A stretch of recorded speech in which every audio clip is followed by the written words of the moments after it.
The cop didn't even ask for a license. He marched straight to the driver's window, eyeing the black man behind the wheel like he had already decided the ending. With a quick glance over his shoulder, the officer accidentally dropped a small bag of white powder under the seat, captured clearly on bystander phones. But the driver didn't panic, didn't argue, didn't even flinch. He just stared at the cop with a calm that felt dangerous, whispering one chilling line, "Are you sure you want to do this? Before we go any further, drop your city or country in the comments. I want to see how far this message travels. And if you stand for justice, like and subscribe." Anthony Graves wasn't the kind of man anyone expected to see in handcuffs on the side of a quiet suburban road. A well-dressed black executive in his late 40s, he carried himself with the calm authority of someone who had spent years making high-stakes decisions. He was driving home after a long, exhausting day, nothing unusual, nothing suspicious, nothing that should have drawn the attention of a patrol car hiding behind a row of trees. But Officer Rayburn had already made up his mind the moment he saw the luxury SUV. In this town, profiling wasn't a secret, it was a habit. Rayburn had a reputation for finding things during routine stops, boosting his arrest numbers just enough to impress his superiors. Tonight, he wanted another trophy. Anthony watched the officers approach through the side mirror, noticing every detail, the forced swagger, the hand hovering near the holster, the smirk that appeared before the cop even reached the window. None of it scared him. In fact, it almost bored him. When Rayburn demanded he step out without explanation, Anthony complied, calm, controlled, level. Even as the officer rummaged through the car, even as Anthony spotted the quick, subtle motion of Rayburn slipping something under the seat, he didn't react. He simply observed. To the bystanders recording, it looked like Anthony was frozen in fear. But he wasn't. His silence wasn't fear, it was patience. A patience that came from knowing one truth Rayburn had no idea about. He had just chosen the wrong man to frame. Officer Rayburn's confidence grew the moment he thought no one noticed his little drop. He straightened up, cleared his throat loudly, and called for backup as if he had just uncovered a major crime. His voice boomed with fake authority, possible narcotics situation. Suspect acting nervous. The crowd that had started to gather exchanged looks, the only one acting nervous was Rayburn himself. Anthony stood beside the SUV, hands relaxed at his sides, eyes steady, breathing slow. Not once did he raise his voice or question the officer. That silence unnerved Rayburn more than any threat could. He kept glancing at Anthony like he was waiting for him to break, to argue, to give him something to justify the chaos he was creating. Backup arrived quickly, 2 more officers who didn't bother asking questions. They went straight into performance mode, hands on belts, radios clicking, trying to make the situation appear serious. Rayburn kneels, reaches under the seat, and dramatically pulls out the planted bag like he's just solved a major case. Gasps ripple through the onlookers. Phones rise higher. But Anthony still doesn't react. No panic. No protests. Just a calm stare that makes Rayburn's smile falter for a split second. Something isn't going the way the officer expected. The moment Rayburn held up the planted bag, everything shifted. His voice rose with theatrical excitement, loud enough for every bystander and every recording phone to capture. Well, look what we have here," he announced, shaking the bag like a trophy. "You're going away for a long time." His backup officers chuckled under their breath, already convinced they had another criminal to parade around. Rayburn grabbed Anthony's wrist and spun him around, forcing his hands behind his back. The metal cuffs clamped shut with a cruel snap. People in the crowd flinched, some whispered, some recorded, one woman shouted, "He didn't do anything." But Rayburn ignored every voice except his own ego. He pushed Anthony toward the hood of the patrol car, pressing him down harder than necessary, trying to provoke a reaction. Any reaction. But Anthony remained still, breathing slow, his face composed, eyes fixed on a single point in the distance. Not anger. Not fear. Just calculation.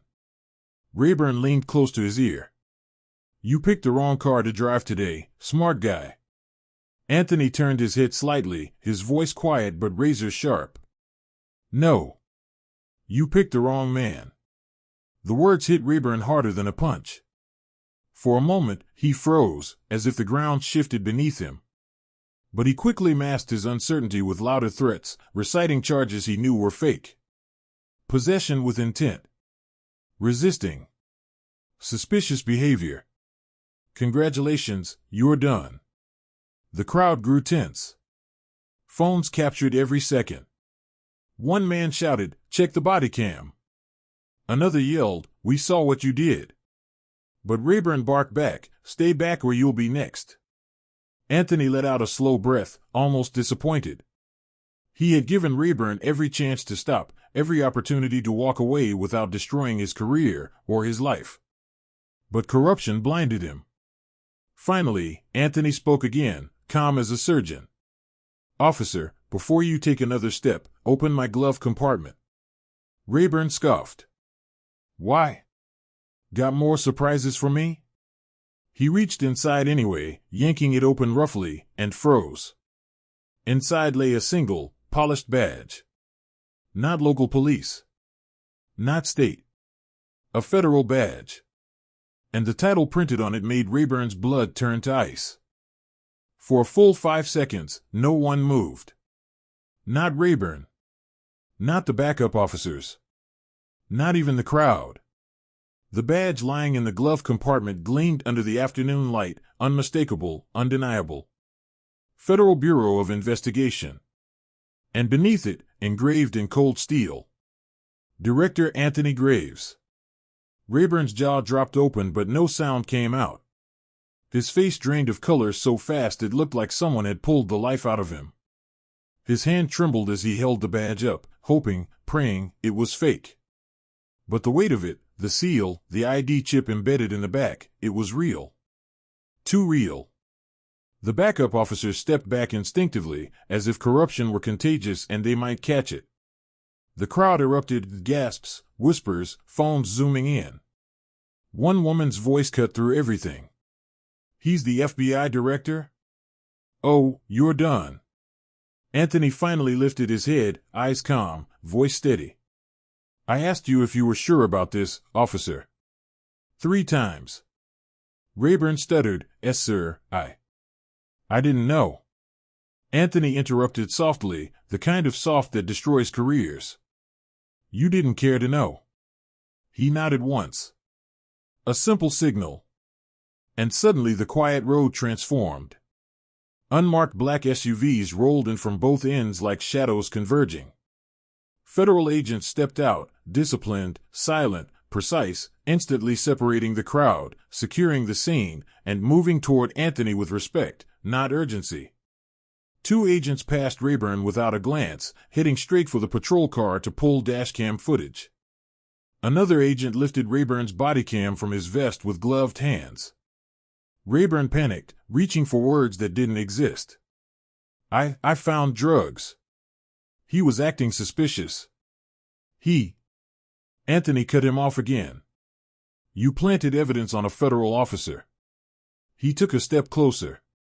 "Worse, you planted evidence on the man who oversees every federal investigation in this country." The reality hit Rayburn like a freight train. His legs buckled. His mouth hung open.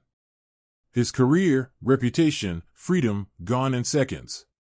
Anthony's final warning echoed through the stunned silence. "Call your chief. And call internal affairs. Immediately." Chaos exploded, but not the kind Rayburn was used to controlling. The moment Anthony gave the command, the entire street shifted into a federal operation. Agents moved with precision, blocking traffic, securing the area, and isolating each officer involved. The crowd stepped back as if watching history unfold. Phones stayed high. No one wanted to miss a second. Rayburn stood frozen, still gripping the fake evidence bag with a shaking hand. One of the federal agents approached him, tall, stone-faced, wearing tactical gloves, and said nothing. He simply took the bag from Rayburn, held it to the light, then tilted his head toward another agent who immediately began logging it as tampered evidence. The process was cold, methodical, professional, the complete opposite of Rayburn's clumsy, ego-driven performance. Anthony walked toward the patrol car, no handcuffs now, his dignity untouched. Every agent he passed shifted respectfully, some even lowering their gaze. Rayburn watched this with a growing horror in his eyes. Wait, Rayburn stammered, stepping forward like a drowning man grasping at air. This is a misunderstanding. I was just following protocol. Anthony stopped and turned, his expression calm, almost disappointed. Your protocol includes planting drugs in citizens' cars? Rayburn's mouth opened, but no words came out. At that moment, the evidence review agent stepped forward. Director Graves, he said clearly, dashcam and bodycam confirmed deliberate placement of narcotics by Officer Rayburn. Chain of custody established. Witness videos align with footage. A murmur rippled through the crowd. One teenager whispered, "Bro, he's done." Another woman said, "This is justice." Finally, Rayburn's backup officers knew better than to defend him now. They stepped back, hands raised slightly, distancing themselves from the sinking ship. Two federal agents approached Rayburn slowly. He panicked. No, wait. You can't arrest me. You don't understand. I didn't know who he was. Anthony's voice cut through the air like a blade. You didn't need to know who I was. You just needed to respect the law. The agent seized Rayburn's wrists, twisting them behind his back with zero hesitation, the same way he had humiliated Anthony minutes earlier. The cuffs clicked into place. The crowd erupted in cheers, shouts, and disbelief. For the first time in his career, Officer Rayburn stood on the wrong side of the law, and the whole world was watching. Rayburn stood there trembling, the same cold metal cuffs he once used to intimidate others now locked around his own wrists. Federal agents read him his rights as the crowd recorded every second. The humiliation he tried to inflict now mirrored perfectly back at him. His chief arrived moments later, face red with embarrassment, unable to look Anthony in the eye. No excuses. No defense. Just shame. Anthony didn't gloat. He didn't raise his voice. He simply retrieved his badge, nodded respectfully to the agents, and walked back to his SUV with the poise of a man who never needed to prove his power, only reveal the truth. As he drove away, the crowd applauded, some wiping tears, some shaking their heads in disbelief. Justice had finally chosen the right moment to speak loud. Rayburn lost his badge, his freedom, and his future that same night. Justice won.